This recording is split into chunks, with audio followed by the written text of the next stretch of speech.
exemptions in GST. Exemptions, see, what you need to do now is that focus on this particular discussion. Whatever I am discussing now, you just listen, nothing else. Because this is something which you need to revise, before the exam. So this video, you need to remember whatever this next, whatever it is going to come up to end of this, you just have to listen, nothing else. When you listen it, when you go to the exam, you see that point, yes, it is exempted, this idiot has discussed with us, exempted.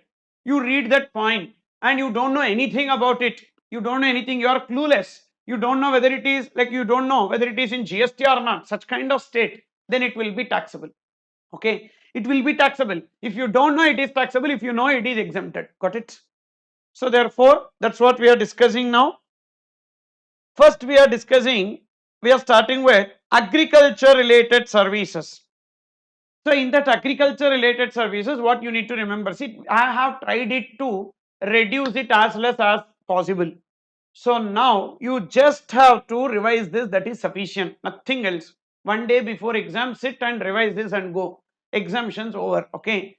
Any service in relation to agriculture or agricultural produce, that is, someone is doing agriculture or there is agricultural produce. Now you are rendering service in relation to agriculture or agricultural produce, that is exempt. Any service in relation to agriculture or agricultural produce is exempted. Any service, it does not mean this service or that service, any service in relation to agriculture or agricultural produce is exempted. Now, sir, what is the meaning of agriculture? Agriculture means generally cultivation of crops, that everyone know. But apart from that, we have rearing of life forms of animals other than horses. So rearing of horses. See, generally rearing is, taking care or growing, etc. Rearing is possible only with respect to few animals. Not every animals we can do rearing. Only with respect to few animals we can do rearing. So that rearing of all life forms of animals other than horses. Whichever animals we can rear, everything covered. But in that, horses also we can rear, but that will not come under agriculture because horses are not for food, etc. Due to that reason. Okay. So agriculture means what? Cultivation and rearing of all life forms of animals other than horses. So this fisheries and sericulture, then this prawn farms, all these will come under poultry, everything will come under agriculture. Then agricultural produce, because why? First point says any service in relation to agriculture or agricultural produce is exempted. So what is agricultural produce? Agricultural produce means the primary produce out of agriculture. So once we do agriculture, we get some primary produce now. That primary produce out of agriculture on which no processing is carried out. The primary produce, for example, raw mango, that will come under agricultural produce. Or some process is carried out which do not alter its essential character. Now that raw mango we are ripening. When you do ripening, so whether the characteristic changes, no, it will still be mango only, mango fruit. So that will also be treated as agricultural produce.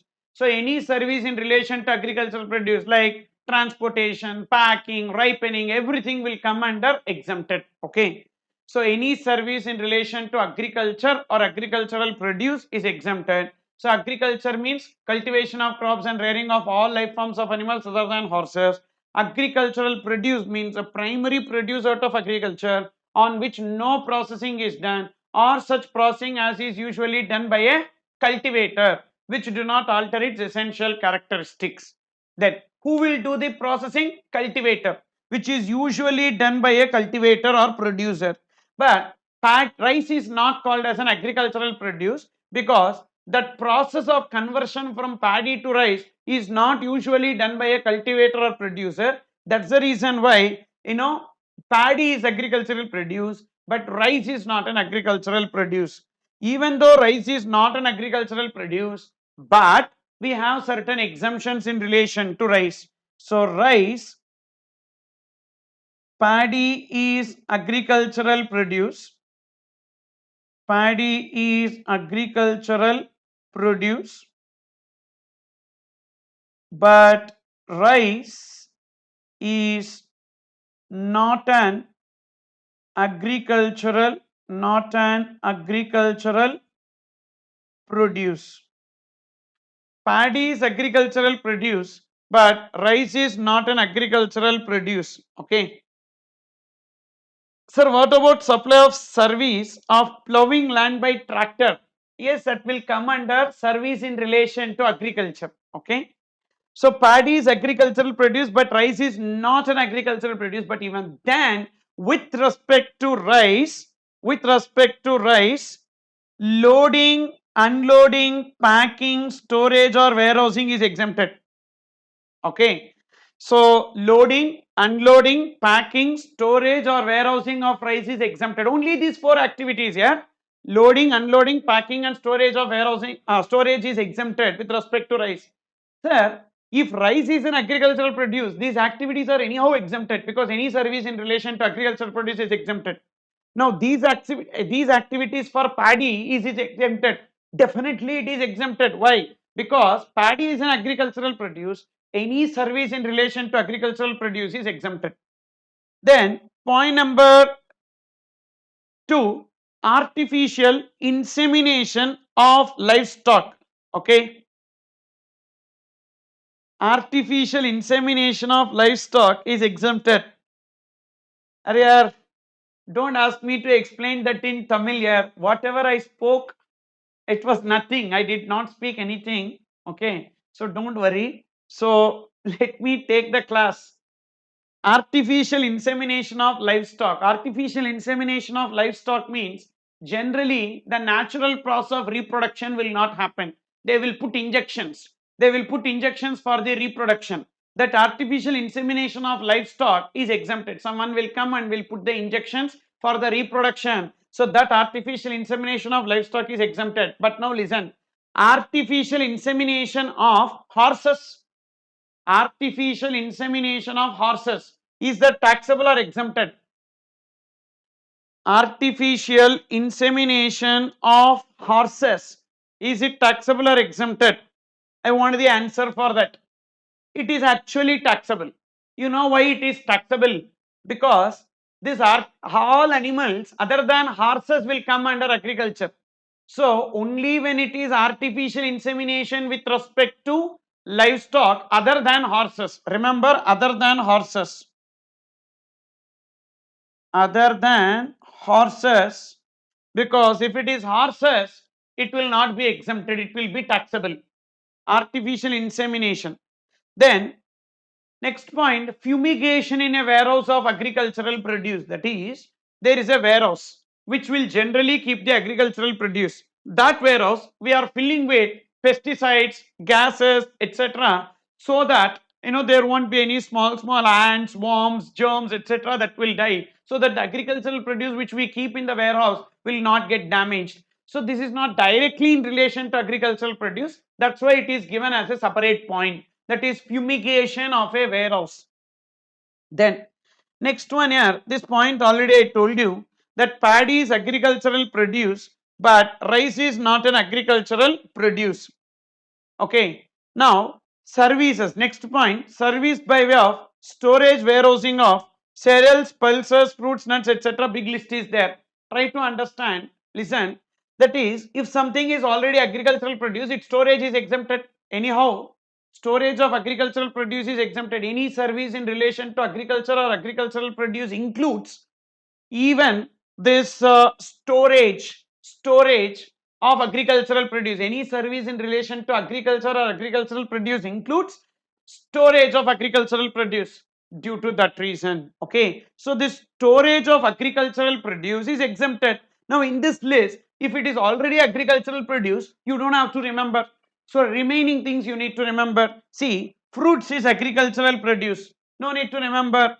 And then vegetables is agricultural produce, no need to remember.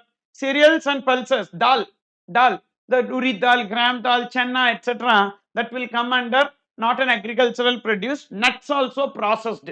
Nuts as such we will not get. Cashew nut we will not get. So it will be processed. So therefore nuts are processed. Vegetables, agricultural produce. Then spices, spices is like dried. Okay, they will dry it. They will take it from the plant, agricultural produce, but just dry they will do. They will not do anything. Then copra. Copra is like dry coconut. Copra is dry coconut. Okay. So in Tamil, koppara tenga, and in Telugu, endu kobbere. Okay. Then sugar cane. So sugarcane is also agricultural produce. See why copra is agricultural produce? Because we are not doing any process. It is just sun dried. It is still agricultural produce. Then jaggery. Jaggery is processed. That is not agricultural produce. And raw vegetable fibers such as cotton, flax and jute. All these are extracted, processed. Then indigo. Indigo is a tropical plant used for dyeing, so that is coloring. For coloring purpose we use indigo, and that is again agricultural produce. Unmanufactured tobacco is not, because it is processed, whereas betel leaves, tendu leaves are agricultural produce. So what you need to remember is cereals, pulses, nuts, then jaggery, raw vegetable fibers such as cotton, flax, jute, and then unmanufactured tobacco, coffee and tea. So these goods are not agricultural produce. Even though these are not agricultural produce, even though these goods are not agricultural produce, even though these goods are not agricultural produce, but it is exempted. Even though it is not agricultural produce, but it is exempted. Then number 6, warehousing of minor forest produce. See, minor forest produce is not agricultural produce. Minor forest produce is not what we get in the forest. It's not cultivated, like certain Ayurvedic herbs, roots, and then bamboo, lax.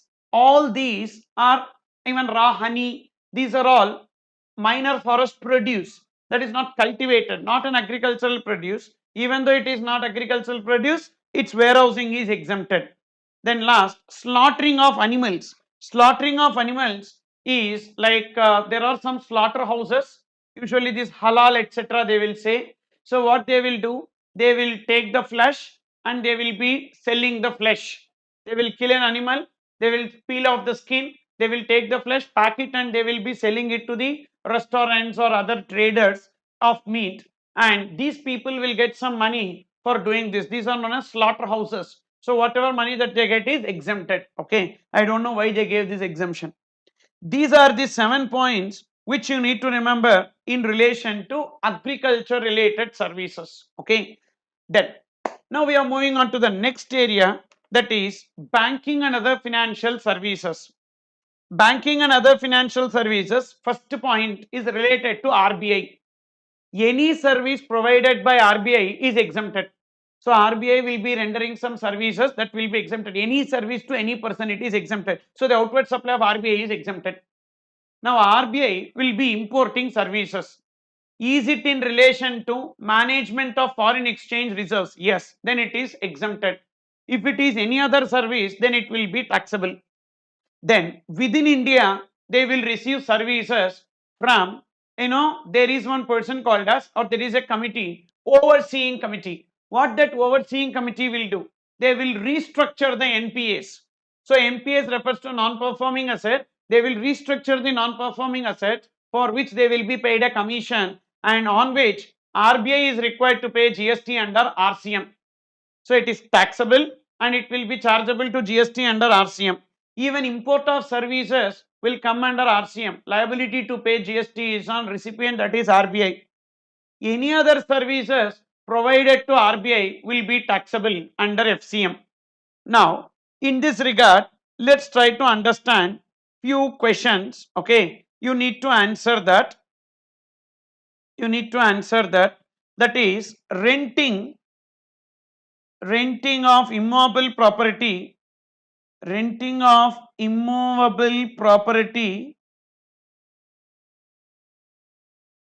by RBI. Renting of immobile property by RBI. Is it taxable or exempted here? Renting of immobile property by RBI. Is it taxable or exempted?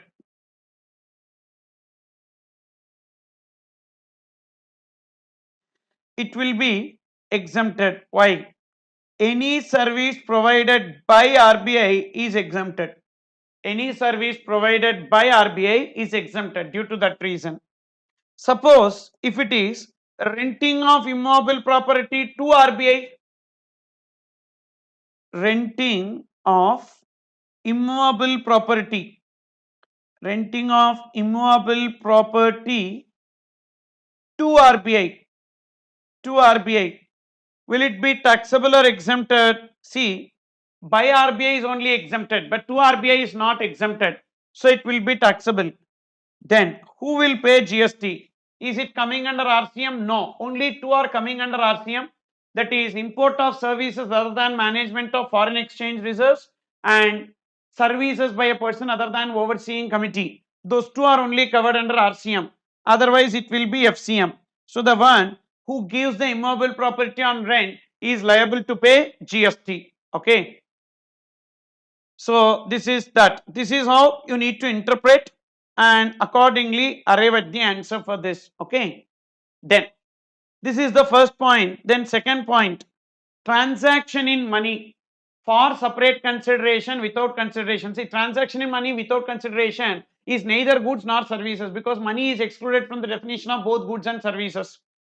So therefore, it is neither goods nor services. Leave it. For example, I got already I told you I got a 2000 rupee note. I am giving a 2000 rupee note to you, and you are giving me 20 100 rupee notes. So transaction in money without consideration. So it is neither goods nor services. So leave it. Transaction in money for a separate consideration. Now we need to check whether the consideration is interest or discount. If it is interest or discount, it will be exempted. If it is any other consideration, including interest in case of credit cards. See, interest in case of credit card is taxable. That is, whenever you have a credit card, you swipe that credit card, you convert it into EMI. In that EMI, there is an interest component. That interest will be taxable. But normally, when you take a loan from a bank, lot of loans, personal loan, housing loan, and vehicle loan, etc., jewel loan, whatever loans that you take from the bank for which you pay interest, that interest will be exempted. Okay. What is the difference between interest and discount? If first you take money and then repay along with interest, that is interest. So interest will be coming in the back end last. Whereas at the time of taking loan itself, if they deduct the interest and give it to you, so that whatever they have deducted upfront is known as discount. In case of money lenders, what they will do? They will deduct it upfront and they will pay. That is known as discount. Okay. So if it comes in the last, it is known as interest. If it comes in the beginning itself, it will be known as discount. But both are interest only. That is exempted. Okay. So interest is exempted. Any other consideration, including credit card, interest on credit card is taxable. All other bank charges, NEFT charges, RTGS charges, minimum balance, non-maintenance charges, annual account maintenance charges, every other charges, demand draft commission, everything will be taxable. That too under FCM. Then who will pay GST? Bank will pay GST. Then next year, services provided by banking company to basic saving deposit holders under Pradhan Mantri Jan Dhan Yojana. Under PMJDY scheme, what has happened? Many people were asked to open the bank accounts for transfer of LPG subsidy. And because we were all about to receive 15 lakh rupees in our bank account, for the sake of transferring 15 lakh rupees into our bank account, so Shri Narendra Modi ji, Prime Minister of India, has requested everyone to open the bank account. Okay, because they will be getting 15 lakhs. 15 lakhs cannot be paid in cash, so that will be like very big amount to pay. So therefore that will be directly transferred into account. Okay, for that sake, many people have opened the bank accounts under PMJDY scheme. Okay, and many people, I think I have also received 15 lakhs. You don't know that. So I have also received 15 lakhs. I don't know whether you received or not. You check your bank accounts, and this money for the sake of that PMJDY scheme opened, and even LPG subsidies also, lot of LPG subsidy. many days, even for last month also LPG subsidy received, correct? So all these monies will be received. Now these people will be getting some services from the bank. Who? These savings deposit holders under PMJDY will be getting some services from the bank, for which they pay some charges. On that charges there is no GST. Okay. Next, forex transactions including money changing. Forex transactions including money changing, that's the fourth point.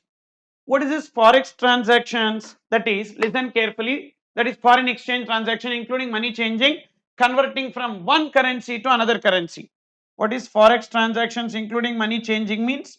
Conversion from one currency to another currency. Conversion from one currency to another currency is known as foreign exchange transactions. If the foreign exchange transactions is between banks, it is exempted. Between forex dealers also, it is exempted. Between bank and forex dealers is also exempted. Okay, between banks exempted, between forex dealers exempted, between bank and forex dealers also exempted. Between bank or forex dealer and the customer, then it will be taxable under FCM. So only when bank or forex dealer provides the forex services to their customer, now whatever money that they have received will be taxable under FCM. This is that point number 4. Then next one, say this. So there is one point which is missing. There is one point which is missing. I am just writing it there. You just write down. Okay. That is, whenever we generally swipe a card in with the vendor, so on that card, when we swipe, there is some transaction charges called as processing fee or transaction charges. This will be collected by the bank from the vendor by way of deducting it from the amount and remitting the balance. Okay.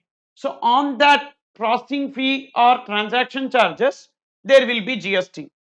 What could be the transaction charges, sir? It ranges between 1.5%, 1% to 1.5%, in that range it will be.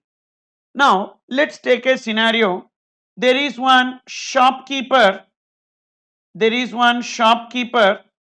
and this shopkeeper is engaged in sale of goods,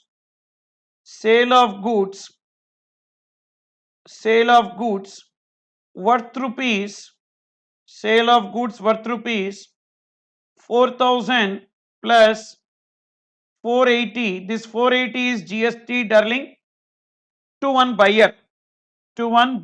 Okay. Now, what that buyer is doing, that buyer makes the payment. So there is one device, POS device.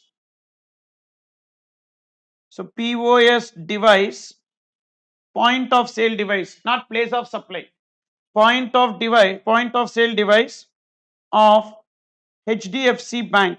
So that HDFC Bank is the settlement bank. And what buyer will do? Buyer will make the payment by way of debit card, payment through Axis Bank debit card. Okay. Payment through Axis Bank debit card. Now, in this case, when the payment is through Axis Bank debit card, how much will be paid? 4,480. Now, what HDFC Bank will do? From the buyer's Axis Bank, account, there will be a debit to 4,480, and to HDFC Bank, there will be a credit. HDFC Bank of shopkeeper, there will be a credit. How much will be the credit? After deducting charges. What is that charges? Let's take 1%. So 4,480 into 1%, 44.8. 44.8, okay, and this will be fee, transaction fee, and minus GST on transaction fee. On that 18%, 8.064 GST on fee, will be deducted and balance will be credited here. Balance will be credited, that is 4,480 minus 44.8 minus 8.064, that is 4,427, 4,427.136, okay. So this is the amount. Now what is that they are telling? If the transaction amount is, say this, if the value of goods, if the value of goods is 1800, if the value of goods is 1600 plus on 1600, let's take 12%, 192 GST. So total 1600 plus 192, 1792, okay. Amount credited, how much will be the amount credited? Amount credited to shopkeeper account, how much will be the amount credited to shopkeeper account? So 1792, because swipe, like at whatever 2000 rupees, if the transaction amount is up to 2000, then there is an exemption, so it's not 1792, it is 1792 minus 1%. What is that? 1774.08. only GST is exempted. GST on processing fee. See, processing fee is not exempted. Transaction fee is not exempted. GST on transaction fee. GST on transaction fee. GST on transaction fee is exempted. GST on transaction fee is exempted if amount per supply, amount per transaction less than or equals to 2000. Amount per transaction less than or equals to 2000. See, amount per transaction means what? Single swipe. Don't see the value. Value plus GST. How much amount is the swiped amount? How much amount is the swiped amount? Not value. How much amount is the swiped amount in a single transaction? Single swipe. Okay. So that should be taken. Okay. So this is that fifth exemption which I missed giving. Now look into the sixth exemption. Services by the following persons in respective capacities. Business facilitator or business correspondent to a banking company with respect to its accounts in rural area, and any person as an intermediary. See, business facilitators and business correspondents are appointed by the banking company in the rural area for the purpose of, not only in rural area, in any area where the bank is not having a branch. So this particular branch is not there. So if you start a branch there, it will be costly. Rather, banks will appoint some agents called as business facilitators and business correspondents. These business facilitators and correspondents will be getting some commission that is exempted if it is in relation to rural area, and they will be appointing some sub-agents. Those sub-agents will also be receiving some commission from the main agent. That exemption, that main agent service is exempted, means sub-agent service is also exempted. That is in relation to this. Okay. So now this information I am writing because there is some RCM related connection to this. due to that reason. Okay, if you want, you also make note, that is GST implications on business correspondent and business facilitator. Please make note, it's a very important area. GST implications on business correspondent or business facilitator. GST implications on business correspondent or business facilitator. First, there is a bank or a financial institution. There is a bank or financial institution, and this bank or financial institution is having one urban area branch and a rural area branch. So one urban area branch, and rural area branch. Okay, rural area branch, it is having an urban area branch and a rural area branch, and they appointed one business correspondent. They appointed one business correspondent. That bank has appointed business correspondent. To urban area, they appointed Mr. X as a business facilitator, and to rural area they appointed Mr. Y as the business correspondent. Now whatever services which are rendered by Mr. Y to the urban area branch, for which commission will be received, and that commission is exempted. That commission is exempted. Okay, so that's what we have seen. Services provided by business correspondent to bank or financial institution in rural area is exempted. Now Mr. X will be rendering some services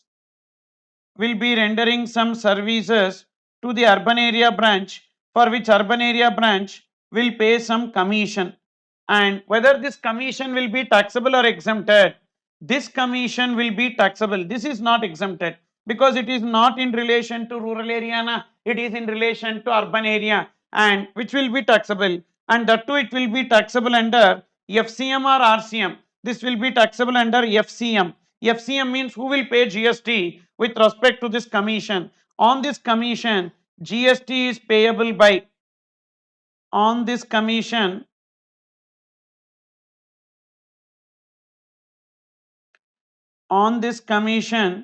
GST payable by business correspondent. GST payable by business correspondent, FCM. Okay. Then next, sir, but it is RCM na sir? No, it is not RCM. Only business facilitator RCM. Business correspondent is not RCM. Okay. Now this business correspondent has appointed an agent. So there is an agent of business correspondent. There is an agent of business correspondent. So agent, there is an agent of business correspondent. This agent of business correspondent, say Mr. A and Mr. B. Mr. A and Mr. B. Agent of business correspondent. Now Mr. A renders services. Mr. A renders services for which Mr. X pays commission. Whether this commission is taxable or exempted, as the main commission is taxable, this sub-agent's commission is also taxable. As the main agent's commission is taxable, sub-agent's commission is also taxable. And you know what? This will be not coming under FCM, this will be coming under RCM, which means liability to pay GST is on recipient. Okay, so this will be coming under RCM. Liability to pay GST is on recipient. Then again on this also business correspondent only will pay GST. Then what about Mr. B rendering services to Mr. Y?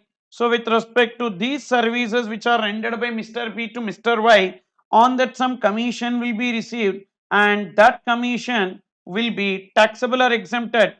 That commission is exempted. Why sir? Why is it exempted? Simple reason. So any agent, business correspondent or business facilitator, or agent of business correspondent or agent of business facilitator rendering services to the rural area branch of the bank is exempted, okay, due to that reason. Now this is in the context of what? Business correspondent. Now we are going to discuss in the context of a business facilitator what will happen. This is in the context of a business correspondent. Now we are going to discuss in the context of a business facilitator, okay. So let's see that. So now let's see it in the context of a business facilitator. Business facilitator, we will see agent of business facilitator. So there is a business facilitator and agent of business facilitator. See, business facilitator rendering the services to the rural area branch is also exempted, no doubt. Business facilitator rendering service to rural area branch is also exempted. Agent of business facilitator to rural area branch is exempted, no doubt about this.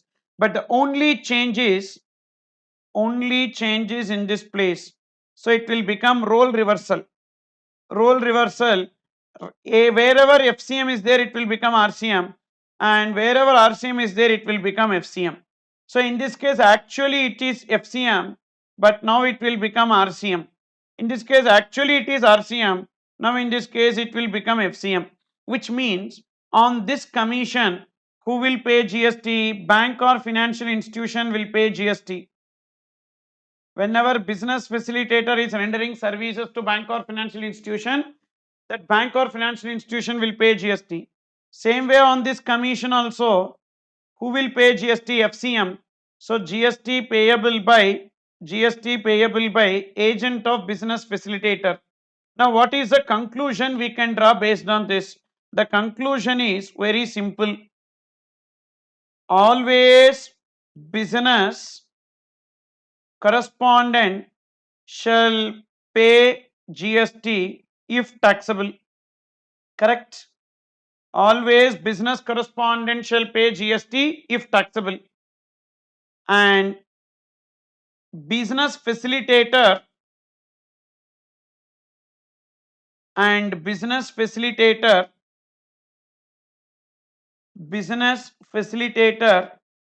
shall never pay GST if business facilitator shall never pay GST if it is what? Business facilitator will never pay GST even if it is taxable. Even if it is taxable. This is the conclusion that you need to remember here, okay. This is the conclusion you need to remember in relation to this, business facilitator, business correspondent services. That only I have just given it here. Then number 7, services by an intermediary of financial services. There is a multi-service SEZ in India, in Gujarat. In that Gujarat, that multi-service SEZ, there will be one financial intermediary. That financial intermediary will be rendering services to their customers located outside India, and whatever money that is received is exempted. Sir, won't it come under export of service? No, it will not come under export of service, because in order to become export of service, the place of supply should be outside India. But in case of banking and other financial service, the place of supply is in India, due to that reason. So it will not come under export of service. Of course, the discussion is not required. What you need to remember is very, very simple. There is a financial service intermediary. Where is that intermediary located? That intermediary is located in India. To whom they are rendering services? To their customers. Where are those customers? Located outside India. Now whatever money they have received is exempted. So these are the 7 points in relation to banking and other financial service. This much if you learn, that is sufficient. Then next, healthcare services, the third one. First one, we completed agriculture related services. Number 2, we completed banking and other financial services. Now we are going to discuss healthcare services. Listen, healthcare service provided in a clinical establishment or by an authorized medical practitioner or by paramedics, including ambulance services, is exempted. What is that? Healthcare service provided in a clinical establishment or by an authorized medical practitioner or by a paramedics, including ambulance services, is exempted. Done. Now, what is healthcare services? We need to understand. See, healthcare services means it will be pre-treatment, treatment, and post-treatment. Pre-treatment means diagnosing a patient. Lot of things they will do now. They will test, that test, etc. and all. Even for cold nowadays, for a normal cold also, if you go gone. So therefore, all these tests which they take will come under diagnosis. That can be anything: X-ray, scanning, MRI. Everything will come under diagnosis. Then treatment. Treatment means treating a patient, that is curing a patient, is known as treatment. Then post treatment. Post treatment means what? Post treatment means keeping the patient in observation, taking care of the patient. All these things will come under post treatment. Pre treatment, diagnosis, treatment, post treatment, taking care of the passenger. For what?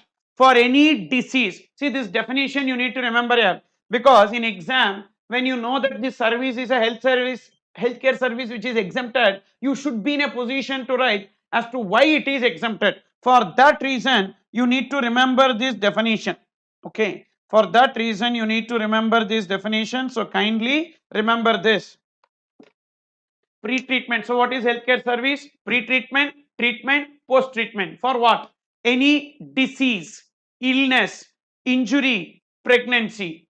Any disease, injury, illness, pregnancy, including transportation of the patient in an ambulance, but does not include, healthcare service does not include. And remember here, healthcare service, the treatment can be in any recognized system of medicine in India. It can be allopathy, naturopathy, siddha, unani, ayurvedic, homeopathy, anything, okay. And it does not include three: hair transplantation, cosmetic surgery, and plastic surgery. These three things will not come, because basically these three are not healthcare service. But these three also will come under healthcare service when? If these are carried out to restore the anatomy of the body parts affected due to congenital defects.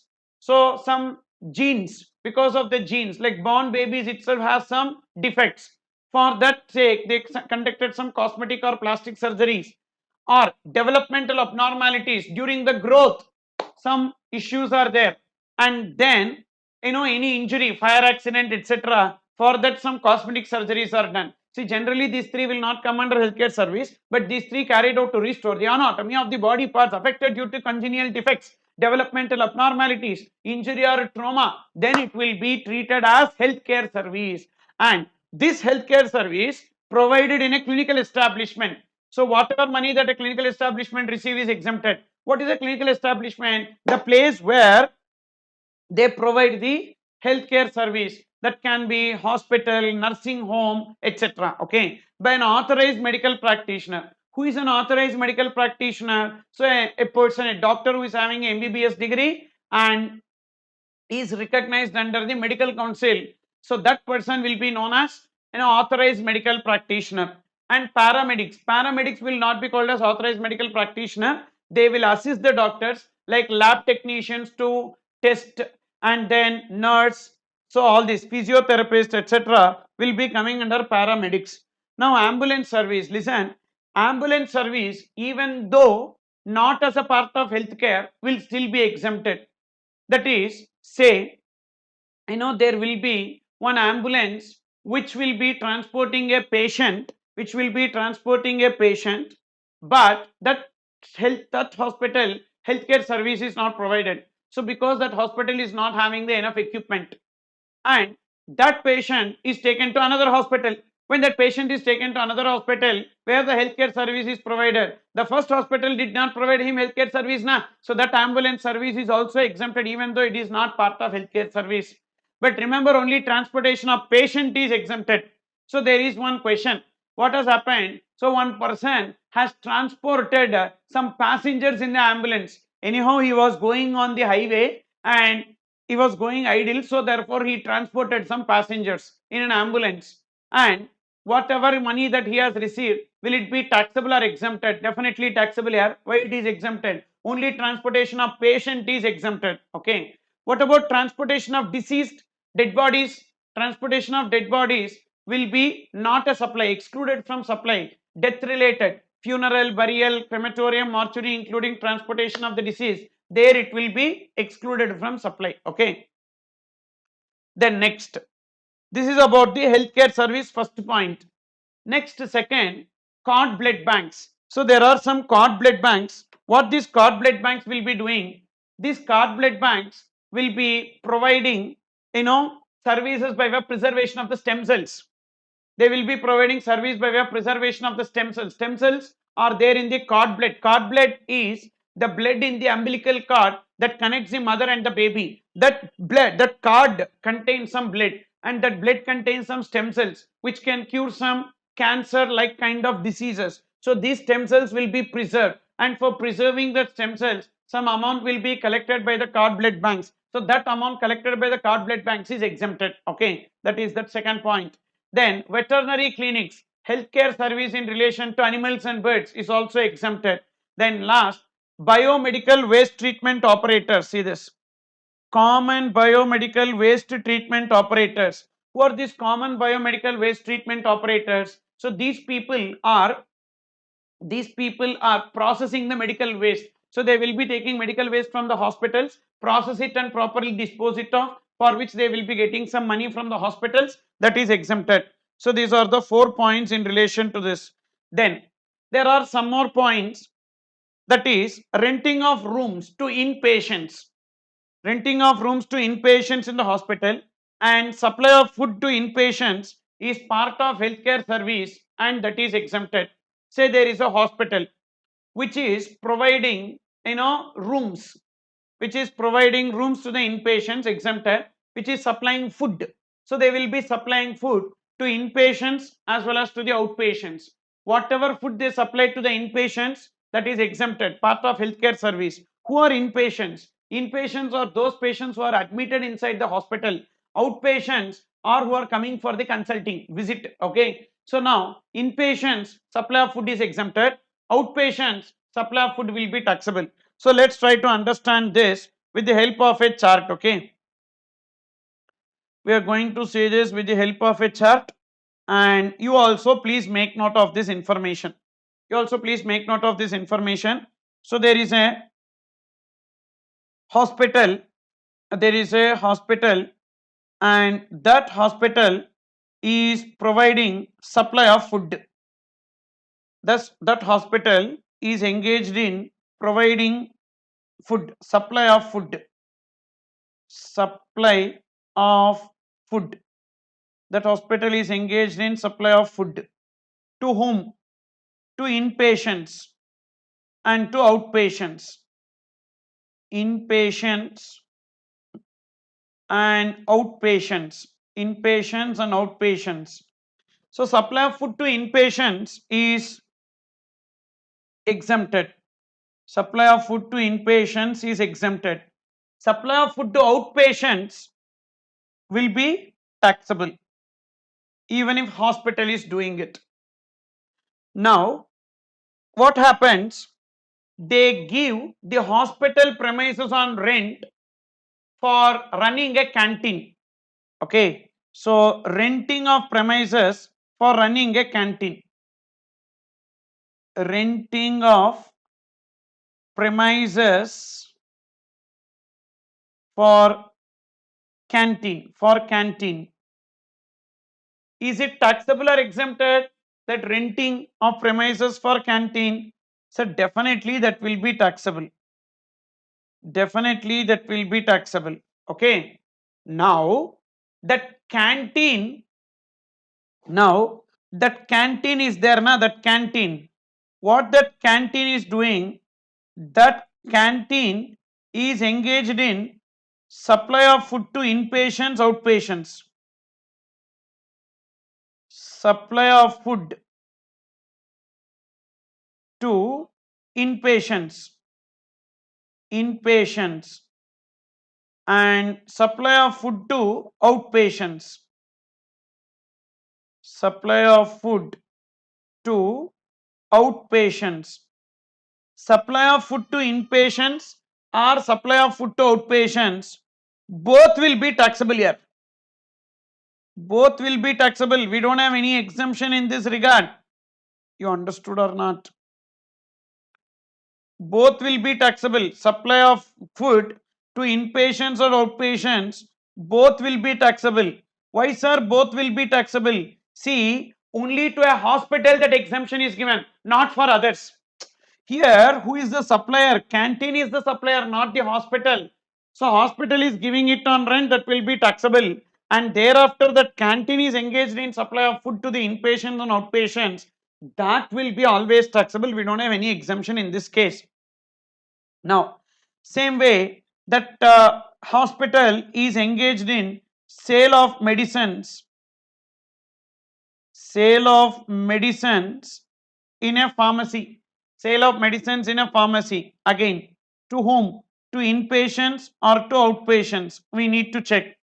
If it is to inpatients, if it is to inpatients or outpatients, we need to check. If it is to inpatients, it will be taxable or exempted? It is exempted. To inpatients, it is exempted. Why here? See, part of medical service, part of healthcare service, due to that reason it is exempted. What if it is to outpatients? It will be taxable. Yes, medicine sold to outpatients will be taxable. Now, that hospital is renting the premises for pharmacy, renting of premises, renting of premises for pharmacy. Now, whether that renting of premises for pharmacy is taxable or exempted here? Sir, no doubt that is taxable. No doubt that is taxable. Now, that pharmacy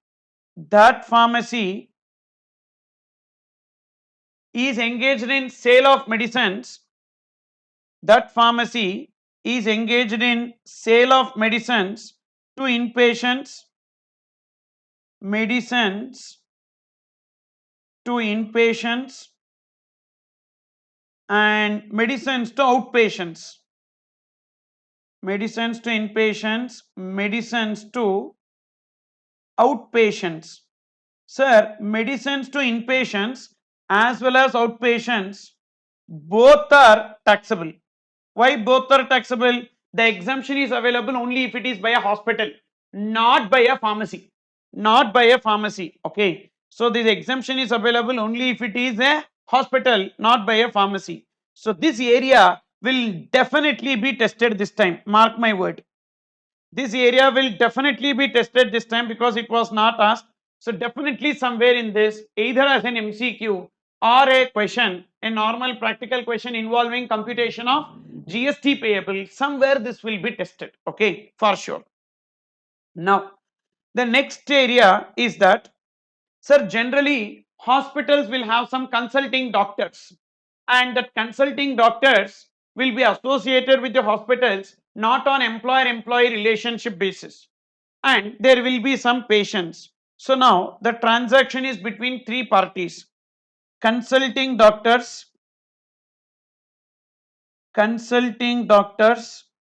then hospitals, that is medical establishments, clinical establishments, and patients. Now patients will make some payment, say rupees 500 is paid by patient as consulting fee, to the hospitals. Now hospitals will deduct their margin and they will be remitting consulting fee somewhere 300 rupees. Now the 300 rupees received by the doctor is also exempted, whereas the amount received by the hospital is also exempted. Is it clear? The amount received by the patient, amount received from the patient by the hospital is also exempted, and the amount received by the consulting doctor from the hospital is also exempted. Understood? So this is with respect to that another point in the circular. Okay. So first point we completed, second point also the chart we have completed. Now look into the third point. There is a rehabilitation professionals. Who are these rehabilitation professionals? They are called as psychology experts. So these psychology experts will provide service by way of rehabilitation, therapy, counseling. Okay, so they will be providing counseling, etc. In where? Medical establishments, educational institutions, rehab centers. So now, whatever rehab centers they provide, now listen, who are these professionals here? Rehabilitation professionals. So rehabilitation professionals. So these people are experts. These people are experts in psychology, and they will be providing service by way of counseling, etc. Now these rehabilitation professionals working where? Providing services where? Divide that into three: educational institutions, clinical establishments, educational institutions, clinical establishments, that is medical establishments. So medical establishments,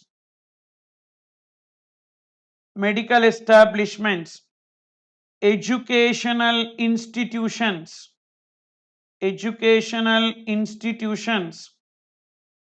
and rehab centers.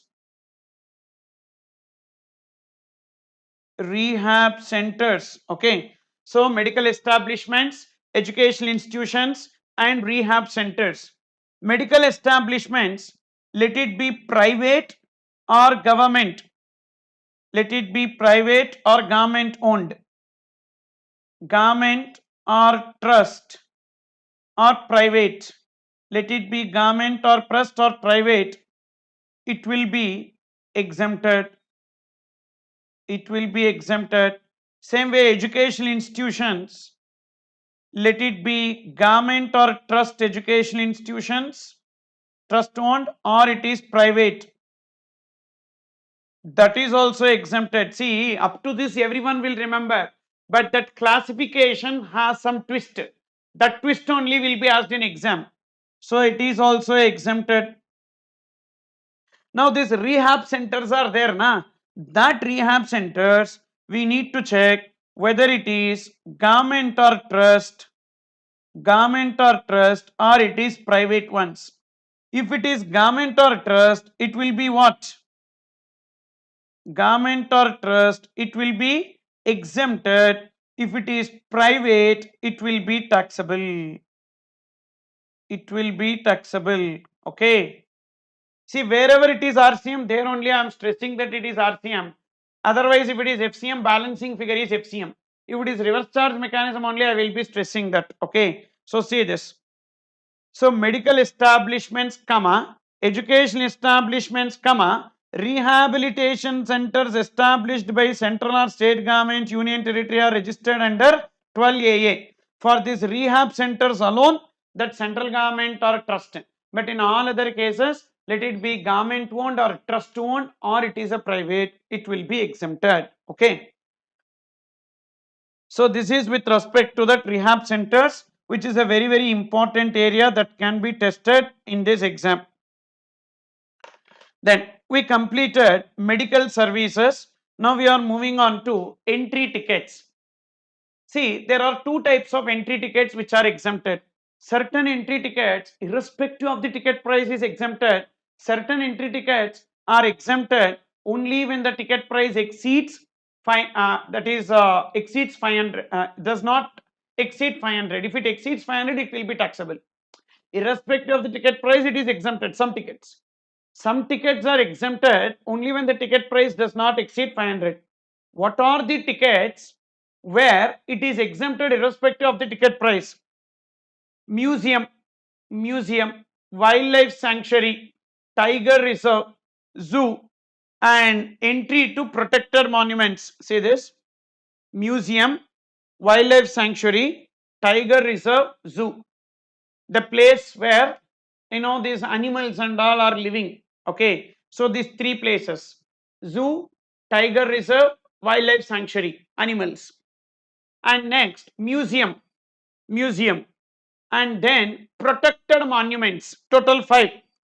Total 5. That is wildlife sanctuary, tiger reserve, national park, zoo, 4. And then museum. Then we have entry to protected monuments. Entry to protected monuments like Taj Mahal or Charminar, etc. So entry to protected monuments, any ticket collected is exempted. That is this. Then say there are few entry tickets where ticket price does not exceed 500 exempted. If the ticket price exceeds 500 per person, that 500 is per person, then fully it will be taxable. What are those? You remember performance, dance, music, and when I say music, concert also will come, and theatrical performance. 4 performances. What are the 4 performances? Dance, then music, dance, music 2, musical performance, concert. Musical performance is a band, concert is a person, individual. Musical performance or a concert, and then theatrical performance, total 4. Okay, and then events. What are the events? That is award function, it's an event, award function.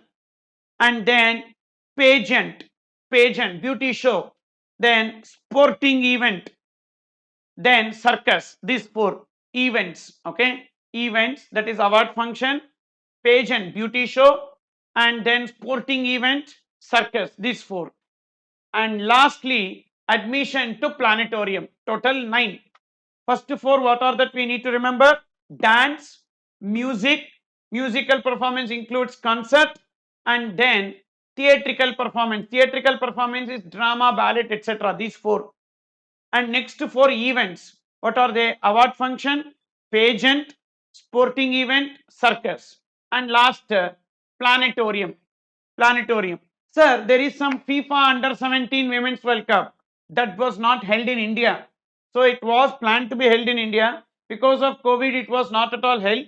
So that FIFA under 17 Women's World Cup exemption point, don't need to remember. You can simply ignore it. So this is about the entry tickets which are exempted here. Okay. So these are the entry tickets which are exempted. Now there is one question, May 2020 RTP question, which you can see in page number 82. Page number 82, have a look into that. That's not related to exemptions, that's related to the donation point which we have seen, and it is given in RTP May 2020.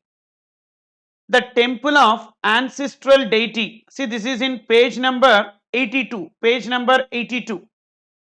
The temple of ancestral deity of Mr. Aman Goyal and his family is located at Beri, Haryana. The temple is run by a charitable organization registered under section 12AA of Income Tax Act. The family has got unshakable faith in their ancestral deity. Mr. Aman is a big entrepreneur having flourishing business of tiles in Gurugram. Upon the birth of their first child, he donated 10 lakhs to the said temple for construction of a sitting hall in the temple. Okay, he gave a donation to the temple. Up to that, fine. On the main door of the sitting hall, a nameplate was placed stating donated by Aman Goyal upon birth of first child. What name is displayed? Individual name is displayed. When individual name is displayed, it will come under unconditional donation. So it is not a supply. You are required to examine the leviability of GST on the donation received from Aman Goyal. It is not a supply because individual name is displayed. So therefore, that will not lead to any business advantage. So therefore, GST is not leviable in this case. Suppose if the same question I twist it this way, what will be your answer if the nameplate was placed stating donated by Messrs. Aman Goyal Messrs. Aman Goyal and Co. Messrs. Aman Goyal and Co. Architects, for example, architects. Now, in this case, that will be coming under supply because the business advantage is there.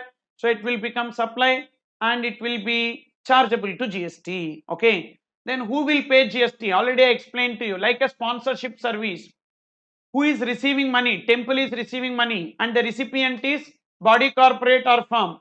If the recipient is body, corporate or firm, the one who gives donation is body, corporate or firm, they will pay GST.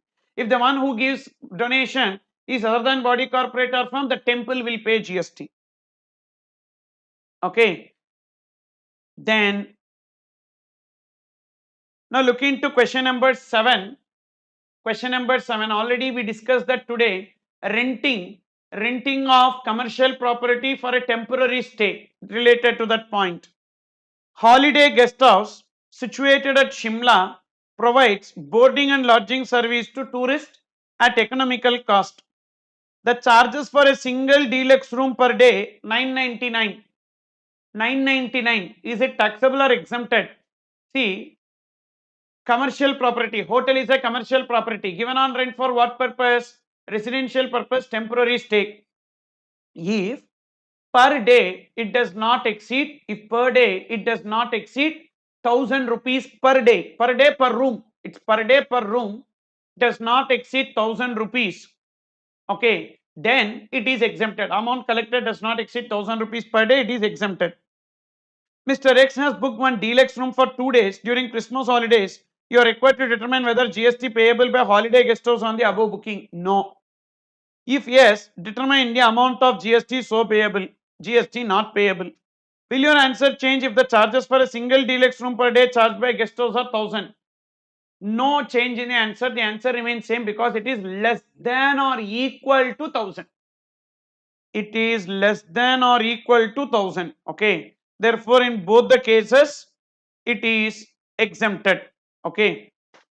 Then, question number 8. Messrs. Damodar Limited provides service by way of storage of seasonal fruits and vegetables in Bathinda, Punjab. The monthly rental for the godown is 15,000. Examine whether GST payable or not. Fruits and vegetables is what? Agricultural produce. Even specifically it is given one list. So therefore, any warehouse of agricultural produce is exempted. Okay. So therefore, this will be exempted. But sir, what to write, sir? What to write as a reference? I know that it is exempted. I know the answer. But what should I write in the answer? Remember, I told you 4 points in the checklist. First, reference. What is the reference that you will give? All exemptions, same reference. Notification number 12, 2017. All exemptions, same reference. Notification number 12, 2017. As per notification number 12, 2017. Services by way of storage or warehousing of any agricultural produce is exempted. Also, storage and warehouse of few products which are not even agricultural produce is also exempted. In the present case, now facts and discussion. In the present case, fruits and vegetables will come under agricultural produce and even it is specified under the list of goods for the purpose of exemption with respect to warehouse. Therefore, this storage and warehousing of seasonal fruits and vegetables in Bathinda, Punjab by Messrs. Damodar Limited is exempted from payment of GST. Like that, you should write. Okay. Next.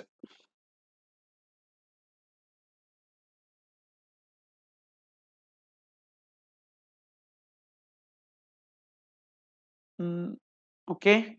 So these are some questions. I thought some medical related services, something is there.